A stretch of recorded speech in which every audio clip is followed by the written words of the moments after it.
আজকে আপনাদের সাথে বাবুর্চির কাছ থেকে শিখে নেওয়া শামি কাবাবের রেসিপিটা শেয়ার করছি। অনেকেই বলেন আপু শামি কাবাব ভাজার সময় ভেঙে যায় আর স্বাদটাও তেমন বেশি একটা ভালো আসে না।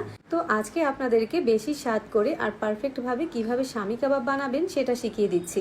আর এই কাবাবটা আগে থেকে বানিয়ে সংরক্ষণও করতে পারবেন। শামি কাবাবটা বানানোর জন্য প্রথমেই আমাদের যেটা লাগবে সেটা হচ্ছে খোসা ছাড়ানো বুটের ডাল। এখানে আমি 1 কাপ বুটের ডাল নিয়েছি, মানে 250 গ্রাম বুটের ডাল নিয়েছি। ডালগুলোকে আমি সারা রাতের জন্য ভিজিয়ে রাখছি। পরের দিন এটা ফুলে একদম ডাবল হয়ে গিয়েছে। হাড় চর্বি ছাড়া মাংসটা নিতে চেষ্টা করবেন, তাহলে রেজাল্টটা ভালো পাবেন।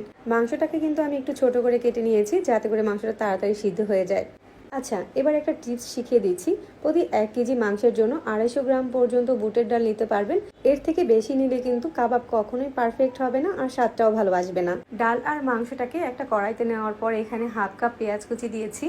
এখন 1 টেবিল চামচ দিচ্ছি রসুন বাটা আর 1 টেবিল চামচ দিচ্ছি আদা বাটা। 1 চামচ করে দিয়েছি ধনিয়ার গুঁড়া আর জিরার গুঁড়া। 1 চামচ দিয়েছি হলুদ গুঁড়া আর 2 চামচ দিয়েছি লাল মরিচের গুঁড়া। আমি আমার স্বাদ অনুযায়ী লবণটা দিয়ে দিয়েছি। আর এখন দিয়েছি 1 টেবিল চামচ গরম মশলার গুঁড়া। এই সব মশলাগুলো দিয়ে কাবাবের জন্য একটা মশলা বানিয়ে নিয়েছি। এখানে রয়েছে দারুচিনি, এলাচ, লং, তেজপাতা, গোলমরিচ, শাহি জিরা, জয়ফল আর জয়ত্রী। তারপর 2 টেবিল চামচ তেল দিয়েছি আর 2 কাপ পানি দিয়ে কড়াইটাকে চুলায় বসিয়ে দিয়েছি। একটু নেড়ে চেড়ে দিচ্ছি আর একটা ঢাকনা দিয়ে ঢেকে দিয়েছি। চুলার আঁচটা লোতে করে দিয়ে মাংস আর ডালটাকে সিদ্ধ করে নিতে হবে, তবে মাঝে 2 একবার নেড়ে চেড়ে দিতে হবে। এখন ঝোলটাও টেনে গিয়েছে, মাংস আর ডালটা ভালো করে সিদ্ধও হয়ে গিয়েছে।